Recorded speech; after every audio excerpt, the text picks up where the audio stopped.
Hi and welcome back to my playthrough of Vampires the Masquerade chapters.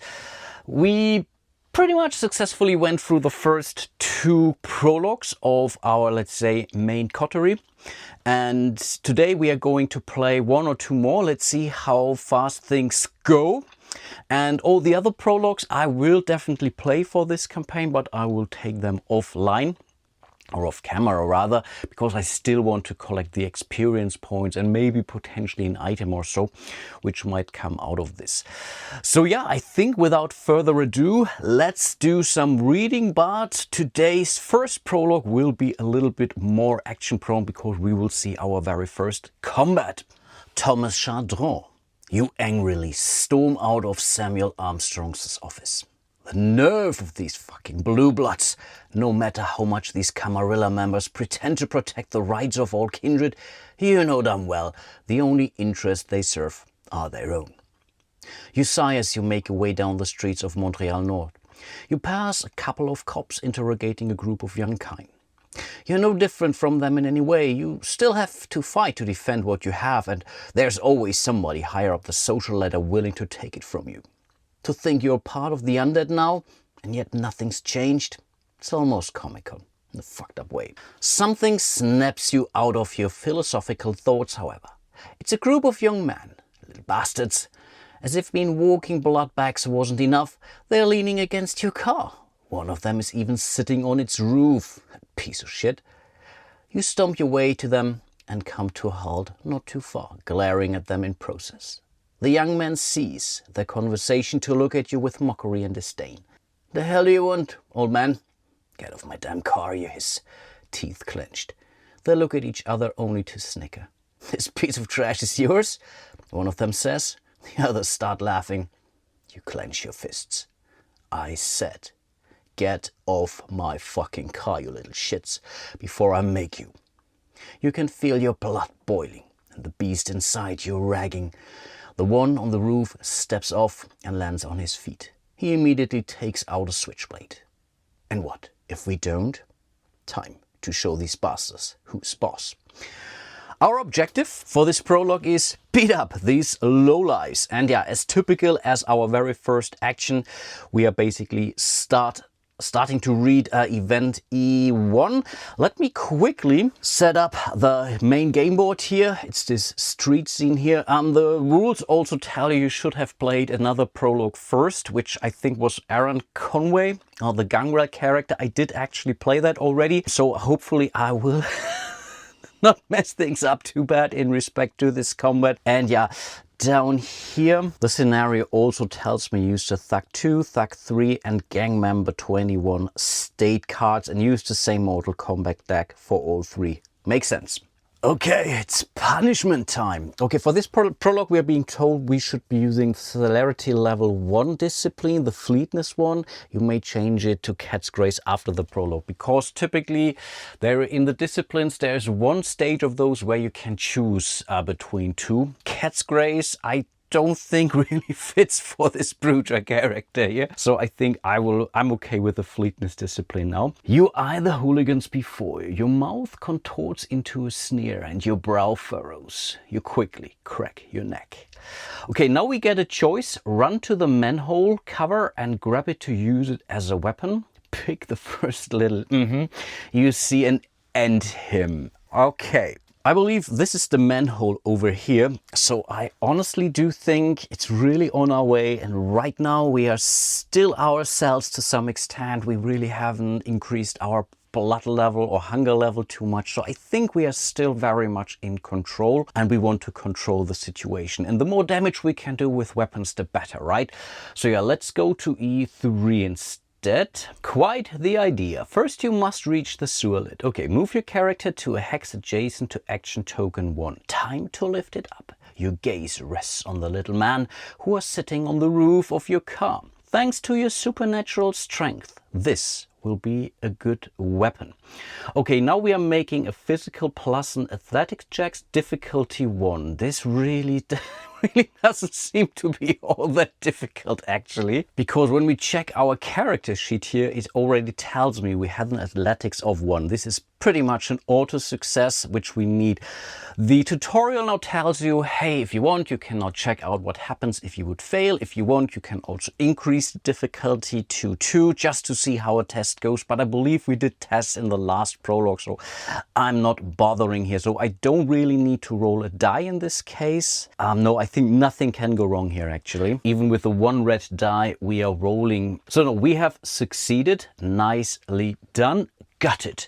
You've grabbed it. The metal object is rather heavy, but you should still be able to make good use of it. Okay, we are removing this action token from the board and we are taking clue token 1. I will put them away because I was sure we are not using those. I will grab them. Almost certain one other event will tell me, do you have clue token 1, which is now pretty much the sewer lid. Okay, you turn toward the group of kids with an evil sneer. This should be enjoyable. Okay, time to use your potence disciplines. Disciplines are shared vampire, blah, blah, blah. So this is basically our, let's call it magical supernatural powers. Let's put it like this. This blood usage brings you closer to being famished and reaching a state of frenzy. When you use discipline power during a main sequence or a combat sequence, you must make a rouse check. During dialogue, event and investigation sequence, you will be prompted to make a rouse check if needed. Okay, that is something different.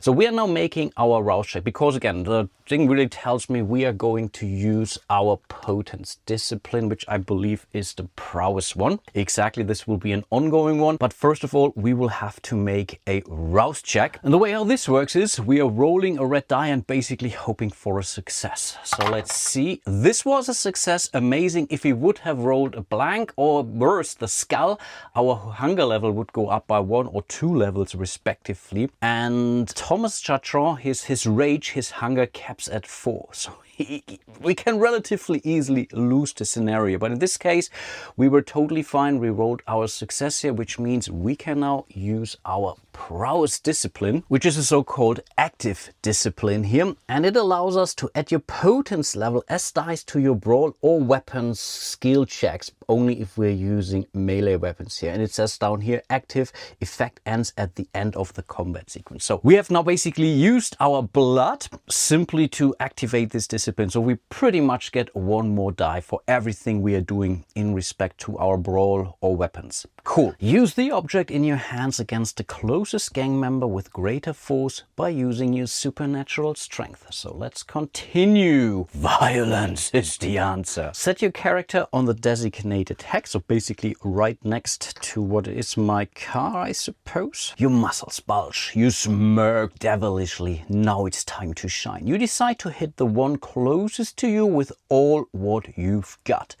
Combat begins. So now we are choosing quote unquote 5 cards from our combat deck. Basically we really get to freely choose them, and it's 5 because you simply add your physical to your, I think, mental skill check or mental attribute that is, and place them into your active health. But now we are being told use the punch combat card, the bite combat card, and at least 1 other attack card. It's your turn. So basically we get to choose the rest of those. Remember to draw a combat card face down for each NPC involved in this combat, of course. Okay, here are my combat cards, and now we are drawing 3 face down cards for those individuals. They all share the same combat deck here, and then you're looking forward to expressing all that pent up rage you've got going tonight. Okay, we continue reading now. Attack time. You charge at the closest gang member, bursting with a desire to end him. Since your character has the higher initiative, you get to act first. Our initiative is 3, and that's simply because our physical is 3. You get a +2, I believe, when you do that from a stealth, and all the others, they simply have an initiative rating of 1, which you can see on their appropriate, let's say, card here. So for 1 or 2 player game, their initiative is 1. On a 3 or 4 player game, the initiative would be already a 2, and that's all the same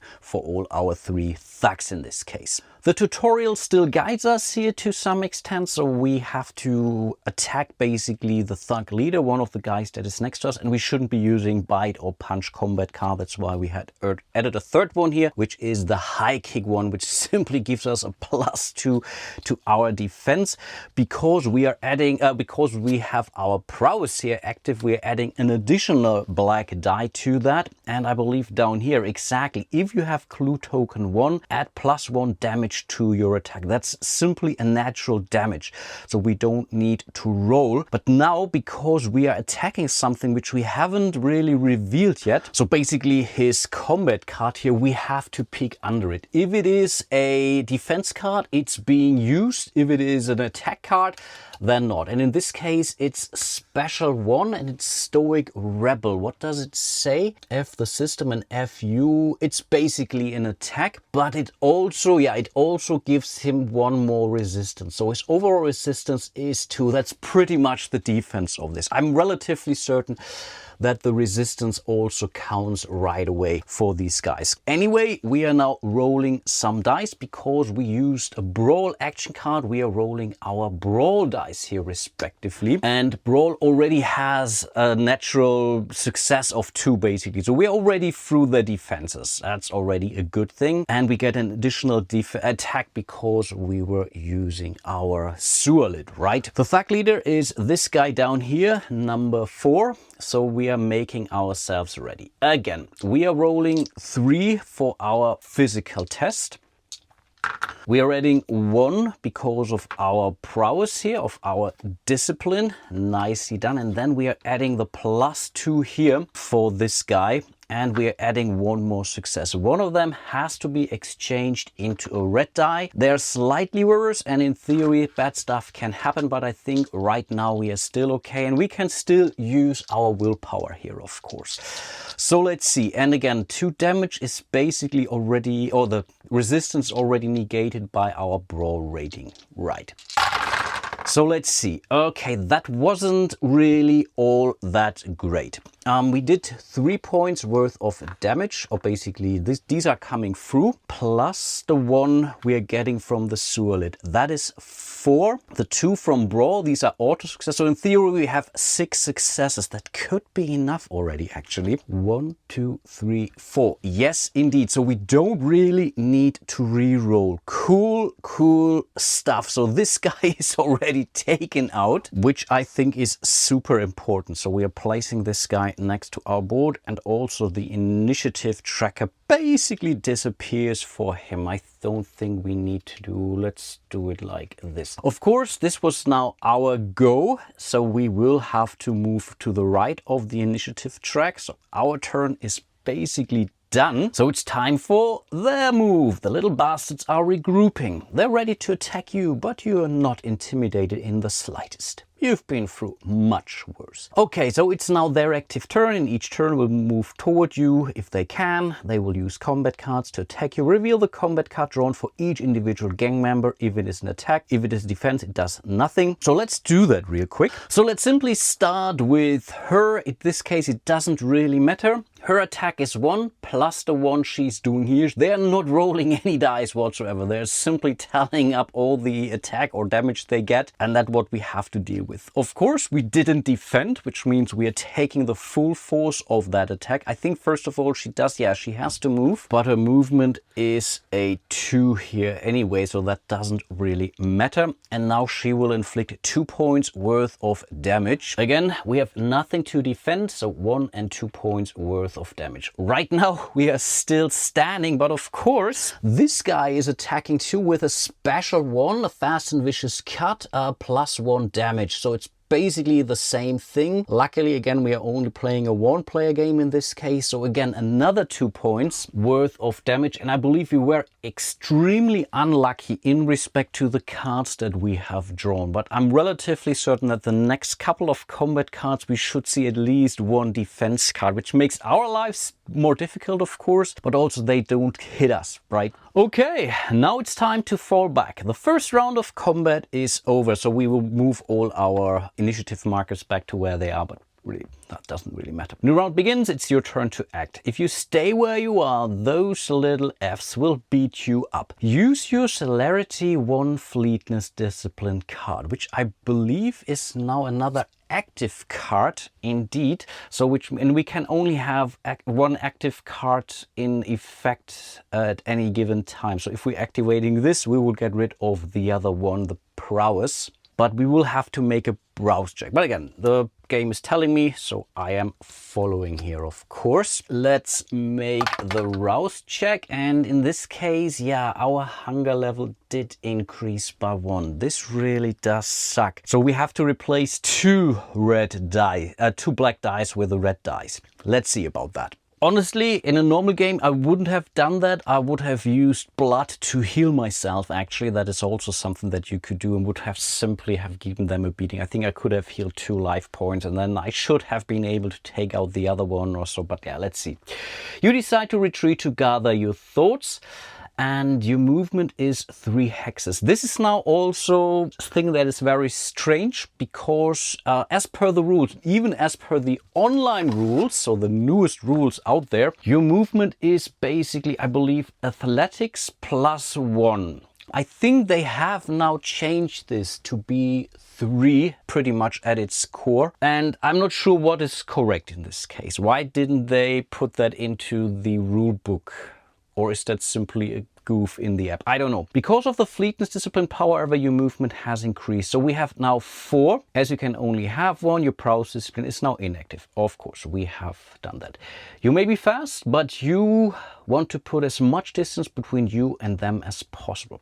Discard the Punch combat card to gain 2 movement. By discarding your combat card, you gain +2 movement until the end of your active turn, bringing your total movement to 6 this turn. Yeah, you can always do that, I believe. And apparently we don't need our Punch card. Okay, this was a mixed card anyway. Yeah, this was a mixed card. So we have 6 movement. You can do this to reposition yourself during combat. Sometimes 1 hex is all that stands between you and final death. I see that. Move away from your opponents. Where'd you go? The little thugs look right and left until one of them finally spots you. What the? You stay on your guard, prepare to jump the first one that gets near. Okay, I'm not sure what we are supposed to do. Move away from your opponent. Okay, we should move away. I believe their movement is actually only 2, so we don't have to move all that fast. So 1, 2, 3, 4, 5. I don't know. Does it matter? Let's do it like this one here. They're not using any ranged weapon. So that's what we've done. Because they can't reach us, they will now also discard their combat card to basically move towards me. This was a kick. Okay, I'm happy that this is gone. And this was a guard. This was definitely a defense card. But they're simply moving the full distance now closer to us. But I believe I could have done both actually, because I think this was actually very stupid from the game, because I could have still attacked rather than discarding my punch card, for example, or so. I'm pretty sure I could have attacked. But let's see, the game has something in stock. So they will simply move closer to us 4 spaces. I don't really know if it makes all that difference. If the tutorial basically meant I should have moved the full distance, then I will simply move 2 spaces further or so. But I believe that's basically their turn. So now it's time to strategize. Fighting this bastard isn't as easy as you first thought. Maybe you ought to use the blood to mend your injuries. If your character has +1 damage, that's what we have. You can recover from the damage you've taken by using the vampiric ability Mend Damage, and lets you remove up to 2 points of damage from your damage tracker. Remember, requires a rouse check. So the good thing is we definitely do get to heal 1 and 2. So this is not really a skill check to see if we're successful. We are just now making the rouse check to see if our hunger level goes up, right? So let's make that check. And yes, awesome. We were able to basically avoid the extra hunger level here, and we are in a much better shape now. Cool. But those Mend Damage things, using the blood, this is not really an action per se. We can still attack. You grit your teeth. No way you're leaving without putting these little shitheads in their place. Play the Bite combat card and attack the closest NPC. Resolve the attack as usual. When an NPC decker is full, remove them from the tile as they have been defeated. it. Of course, I will also have to draw 2 combat cards for them. So that's basically the card I'm choosing for my combat round. And as these guys are basically the same, it doesn't really matter who we're attacking. So we will simply go for number 2 in this case. So let's place a thing in here. So let me see again. So we're getting 1 from our bite, which is cool. -1 hunger if you deal 1 damage. That is cool. That is cool. We're getting, I believe, 3 more for our physical. We have 2 auto hits, and that's basically it, I believe. Yeah, we don't have the prowess with us, and we can only use the blood once per combat round, actually. Is that really all? Yeah, 3 dice, 4 dice. I think that's actually it, right? And 2 of them we have to replace with red dice, actually. Oof.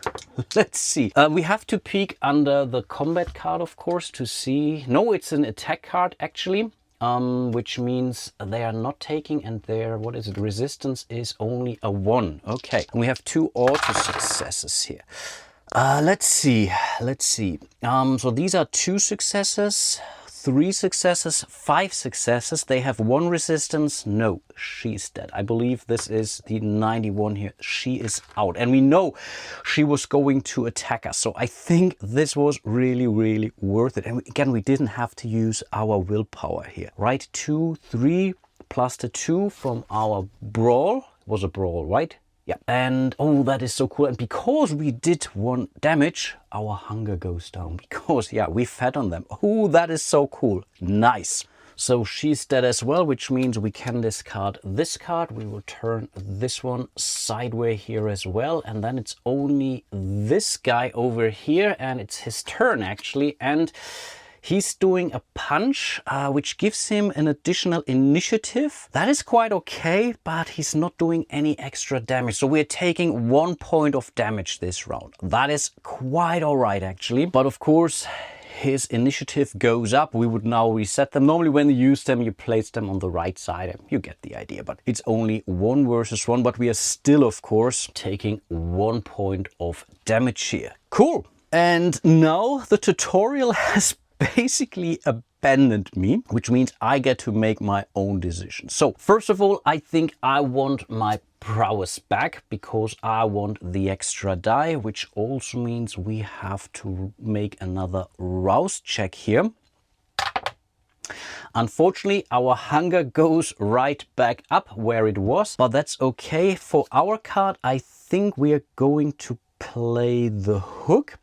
And the hook is a very flexible mixed card, so you can use it to either defend or you can use it to attack. We are going to attack it this round. The only other card we had in our hand was the guard.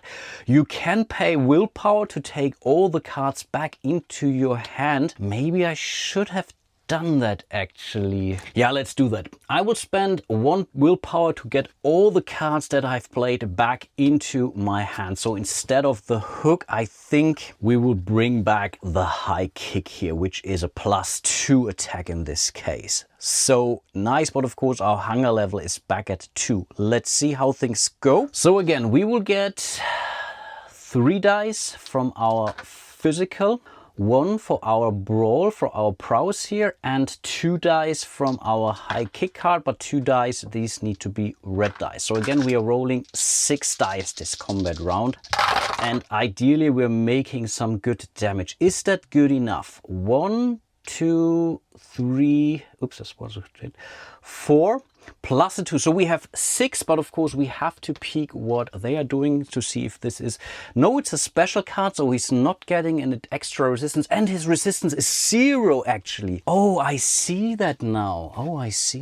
His resistance is 0, which I think, yeah, this is enough. So it's 6 hits, so he's very much dead and gone. Nicely done, Thomas. And this is really one of those games where, this is what I really don't like, if you fail a mission or a chapter, you have to replay it.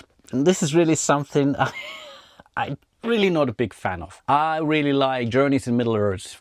Winning or losing, you carry on with the story. You may not get as many experience points and bonuses and rewards, but you keep playing. Replaying games, I don't know. But okay, it is what it is. If you win, yes, we have won. E14. bittersweet victory. With a loud exclamation, you punch the last gangster, knocking them out in one blow. Okay, we are now reading our end of prologue. Bruja, you can now read its conclusion in the storybook. Cool! So you see, combat is not really difficult and it also doesn't take long. Personally, I really think it's very nicely designed. It works very, very well. The only confirmation I need to seek is around the actual movement. Is it 3 or is it athletics +1? I really need to check that out. The more you watch the mess you've made, the more disgruntled it leaves you. The little shits look like they got run over by a truck. And speaking of trucks, you dented your car by throwing their leader too hard against the door. You cuss out loud. Not only is your car damaged, but the other 2 walking bloodbags fled in terror. You sigh. Your Tremere contact Jade is most likely going to lecture you about controlling your temper. She'll remind you that having a strong sense of justice is useless even if it's paired with the Bruja clan's legendary wisdom. You groan. Regardless of Jade's lecturing, this is definitely an issue. Thankfully, she knows someone who manages to fix the mess you've made. You don't like that you owe her though. But in the end, you have no choice. Lying low for a while is the only way the damn Camarilla will leave you alone. And to avoid a masquerade breach. You ready yourself for the emergency Elysium organized by Martin Hilkers. According to Jade, even the Anarchs need to show up for this one. You hate the idea of being in the same room as the Camarilla, but at this point, you have no choice. You can't help but wonder though, how important could the damn meeting be that it even concerns the Anarchs. We are gaining 1 experience point each. There are indeed chapters where you can gain more experience point. I believe we have seen that, but together with the 1 prologue I have done without you, the Aaron Conway one, we are already at 5 experience points each. And then I think it's time to move over to our final character of the coterie. And here I was really torn if I should be playing a Toreador or a Nosferatu. Playing a Nosferatu can be extremely challenging because of their looks, but this is also very well represented in the game, and maybe sometime during this game I might actually consider swapping out a character. Let's say we are okay with Bruja or with Samuel Armstrong. Let's exchange them with, I don't know, with a Nosferatu, right? But for now we are going with Nico Miller. Nico! You're 10 years old. You walk into the living room to find your mother sprawled on the couch in front of the TV. She's crying and her makeup is smudged. There are empty bottles everywhere on the floor. She sniffles and tries to sit back on the couch. She then turns to look at you. Your eyes are fixated on her red nose. She gestures towards you. Come here. Nico. Nico! You snap out of this unwelcome flashback to find your best friend and sire Philip Ducharme staring at you. His eyes are bloodshot, but he's lacking that characteristic red nose your mother had.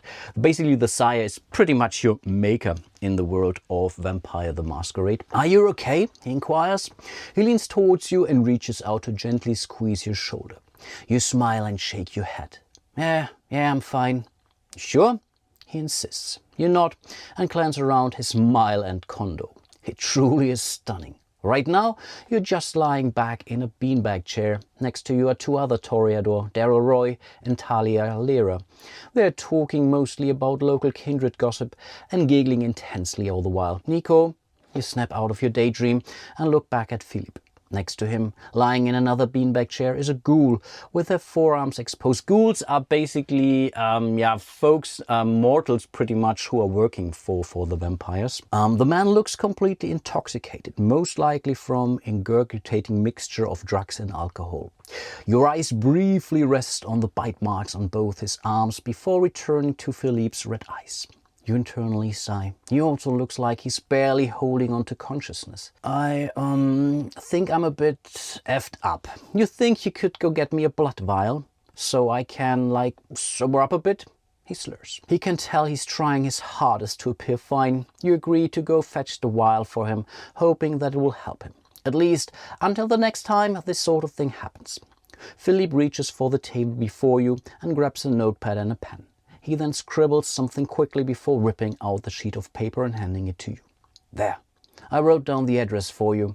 When you get there, talk to Alex Simard. He might have some drinkable stuff, and he owes me a favor. Who's Alex Simard, you ask? You hear the other two vampires snickering in the background, but decide to ignore them. He's referred to us as the haggler. Basically, he's this thin blood who can get you almost anything as long as you can exchange something for it. He grimaces and lies back in order to be more comfortable. I'll be right back. You hastily get up and head towards the exit, then make your way down the flight of stairs. You open the entrance door and walk out. A very enjoyable fresh breeze welcomes you to the second you step outside. You're glad to use this as an opportunity to clear your head. Okay, our objective is rather obvious. Get Philippe's blood vial from Alex Simard. This is a Ghoul 8. It's a dialogue NPC. We have some action spaces here and we have some of these, I think, investigation tokens or so. And yeah, as usual, we are going to read event E1. I will set up the board in the meantime. Okay, here we are. This is our surrounding here. I believe these are some lower roofs or so, and this seems to be a ghoul, someone who we could talk to, and then we have some investigation and action spaces here on the board. But let's take a look at event 1, an odd situation. You walk briskly, focused on the note you're holding. Occasionally you look up and scrutinize your surroundings, scanning the building's addresses as you pass.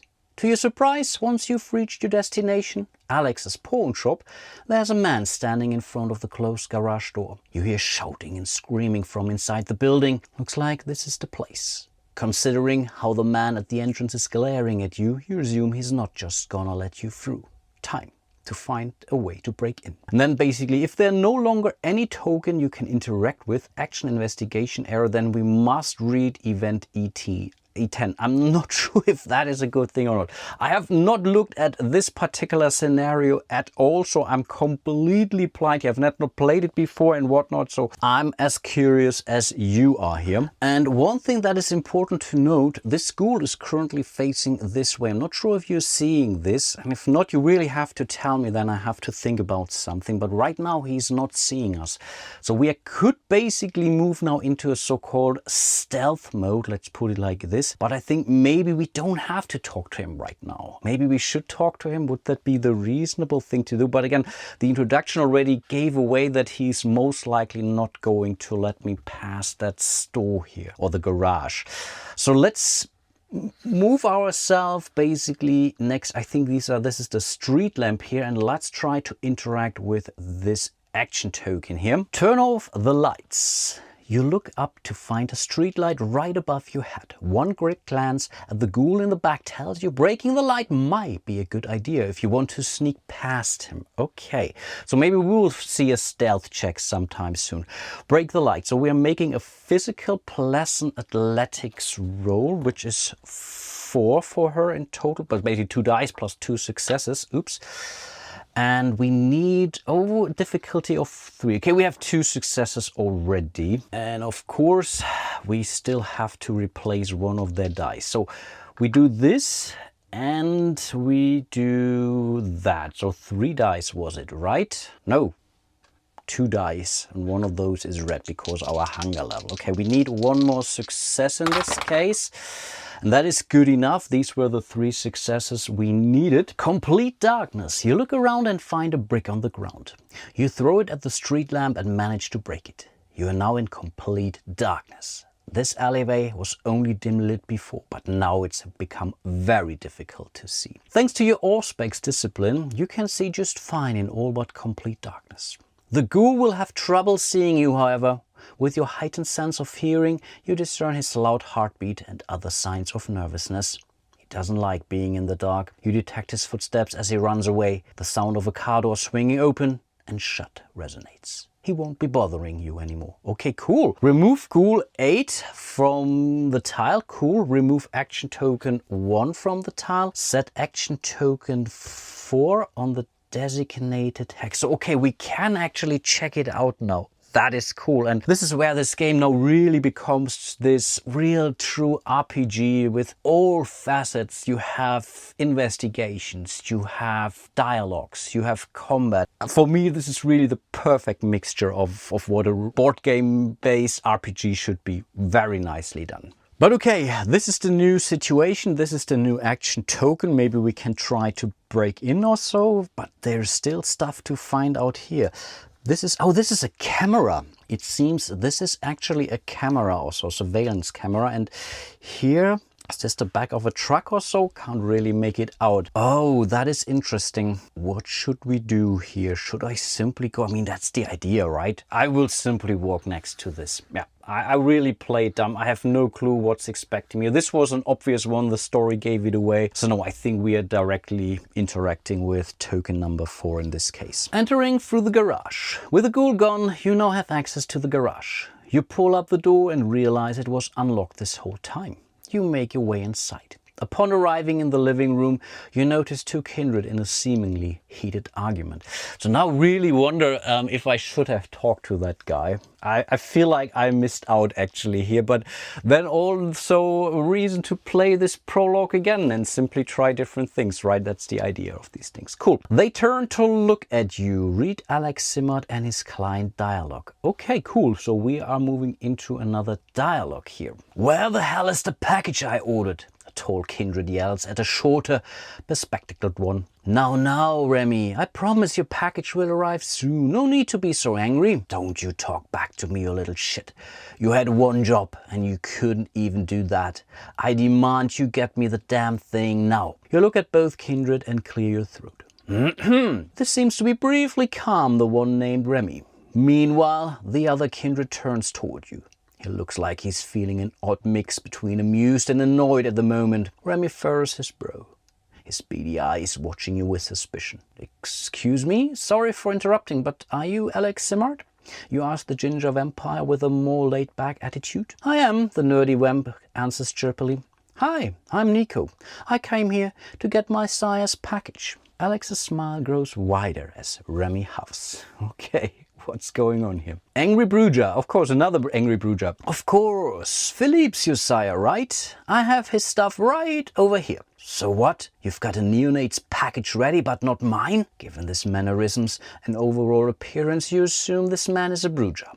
Sorry, promise it'll only take a minute. Before the other kindred can keep protesting, Alex goes to search through a drawer and takes out a package, which he then hands over to you. Here, thanks. By the way, I have an entire catalogue of other stuff. If you want to take a look, the other man grows angrily. Think you're forgetting my package there, thin blood. Okay, we can now intervene, or we can let Axel handle it. Alex handle it. Honestly, I don't really know. I think, did he say I'm a neonate? So I think I'm a very young vampire actually. So let me quickly check that out. Yeah, I don't know.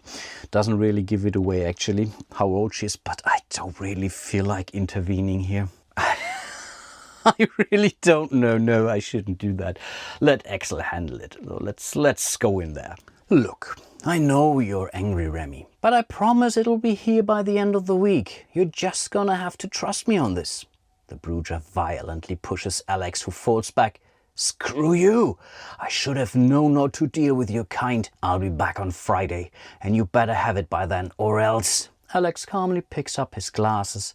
He places them atop his nose, then nods. Of course. The Bruiser huffs before angrily storming out. Take the rude effect card. Am I rude because I'm not intervening? That is weird. I will have a look at the rude card in a second. Alex gets back, then turns to you at you smiling. Charming fella, isn't he? Before you can respond, he dusts off his clothes and adjusts his glasses. Anyway, welcome. Like I said, I have plenty of other things in store in case you want to take a look at them, but first he produces a small box wrapped in brown paper. But here's actually the root card. Translation is often lost between ancient sensibilities and modern virtues. Didn't we have that before maybe? Could be. Yeah, we have seen that, of course. Samuel Armstrong also has that one. So our next social stack is basically a -1. About Phil's package, I know he promised me a couple of things in exchange. He drags on, but you get the gist. Don't you worry, none, you reply. I'll take care of it. Take the blood vial item card. Lose 2 boons. I don't have any boons. I know we had a boon with one of our character. Was it Harold or was it Samuel Armstrong? I can't really make it out. But honestly, because right now we are still in the prologues, I don't think... Maybe we could have gained some boons searching other stuff outside. I'm relatively certain. Yeah, I was simply too quick here. Anyway, we cannot lose those 2 boons. I'll tell you what. Pick any item you want from my inventory. This one's on me. And tell your sire I said hi. Here I'm not sure. Is this something I could really... I think... This is now weird. Lose 2 boons. Can I now read this section? Because I can't really read those 2 boons. I don't really know, actually. Here I'm really completely unclear. So should I basically do this? I mean, reading this makes sense. I don't have the 2 boons. Relatively certain I could have found some boons somewhere in this alleyway or so. But we can go to Alex Simard's inventory. Okay, that's the... Okay, true. That's the character, of course, who will then basically... He's the haggler, right? He gives us stuff. Take one of the items from the first section priced at 1 boon for free. Once you're done, we will... Okay, that's already the end of the prologue. That was quick, actually. But before that, let's take a look at the blood vial. And yeah, obviously this is a good thing. Decrease your hunger by 2, discard after usage. That is cool. I mean, yeah, decreasing the hunger level, that's great. It's one of the items which we can carry. I think you typically have a chapter or start of chapter thing of 3 or so, and you can move these things around. No, that is of course a very cool thing. I'm still not sure though now if I am now allowed to do that, because I couldn't lose 2 boons, right? Again, boons are the currency in this game. I will simply do that now. And this is the cool part about this thing. It's all in here, so the thing is back here, and then we will move back to the end of prologue anyway, right? So we can go back, we can go to Alex's inventory.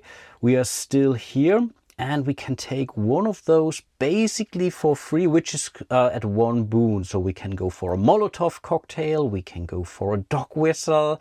Oh, handgun is cool. Hockey stick, another blood vial. No, honestly, I think the handgun might be it. Do let me know if I should be allowed to take it now, actually. I really don't know. But here's the handgun when combined with the weapon combat card plus 1 line of sight. Which is good, because typically you can... I mean, I can shoot now because it's a ranged weapon. And when I use it with a weapon card, that's cool. I basically... I think my line of sight is typically 3, so this is 4. So I can reach someone who's really far away. You're not doing any extra damage, but I still think that this is quite okay, actually. Still not sure if I should be allowed to get it because I wasn't able to hand over those boons. One thing I did notice, this token shouldn't have been here. I went through the introduction again, and then I noticed there was a difference in there. So this must have opened somewhere within these other things. Also, the way how to get here, these are all thick lines, so you can't really simply move over it. So there must be a way basically to deal with that. So maybe with one of those things, I could have really interacted with those, and maybe there I could have found stuff. But yeah, I think I was simply moving too fast here, actually. But okay, it is what it is. But by now I think we have seen a good amount of what this game has to offer. Let's still read the epilogue of this thing, so basically the story closure of this prologue. You wave at Alex Simard one last time before taking off into the night. It's late and everything is rather quiet at his hour. In your hands you carry the blood vial Philippe requested. You enter a sort of melancholic state at the thought of his addiction. Seems like even in death you can't escape the curse of seeing those you care about get hooked on something. You shake your head in an attempt to escape these dark thoughts. Hopefully the blood vial will help him sober up. After all, he's been doing a bit better recently, been feeding of better kind. You're snapped out of your wishful thinking as a white van zooms past you. For some reason you shudder. Something's wrong. You've reached Philippe's condo. Immediately you run into the building and up the stairs. When you get to the door, your heart sinks. The door's been ripped off. You sprint inside the apartment only to quickly come to a halt. The place is empty. Philippe, you shout. Daryl? Talia? You call out for the ghouls who were with you as well. Only silence responds. You step on something sticky and look down. Your heart sinks. Blood. Kindred blood. Oh God! You grab your head, feeling dizzy, a dim reminder of the panic attacks you used to have back when you were still part of the living. You have to tell the prince about this. Okay, we are gaining 1 reward here, 1 experience point here. So we are now at 6. And again, that's basically the end of the prologues here. Again, I will do the other 3 more prologues, I believe, now off camera, simply to gain some of the experience. Maybe I will learn a thing or two along the way, and then I guess we might be jumping into our first real chapter of this campaign. There is actually a super long campaign introduction, the City of the Saints. Really a lot of pages, and once we have read that, we might be able to move then to Dark Omen at the park. I will most certainly read it, and I will definitely give you a summary of what's going on. Do let me know if you want me to do a very dedicated reading episode where I will go through the campaign introduction. I will consider doing that. And again, if not, I might really give you a rundown of the things that went on in this introduction. I will have to make some notes myself. But yeah, I really hope you are looking forward to this campaign. With this chapter, I'm not so sure now if something went wrong or not, quite honestly, especially with these 2 boons or so. It's really weird. Let me know, and if I have to repair something, it was it. In the end, it's a prologue, so I'm not really worrying too much about this. But this is really one of these games where things are very complicated to program. But I believe by now, really, with the app and everything, they should have figured things out. So if I miss something, it's most likely on me, actually. But yeah, anyway, do let me know what you think. And before I forget, huge shout out to all of my patrons and channel members. You guys are truly amazing. Can't tell you how much I appreciate all your support. Go check out my Patreon page. You can join me here on YouTube. Click that little thanks button below the video for the small, or maybe not the small, donation. Like and subscribe. Leave a comment. This also greatly helps the channel. Really appreciate that as well. And yeah, with that being said, hope to see you soon in one of my other videos. And until then, bye bye.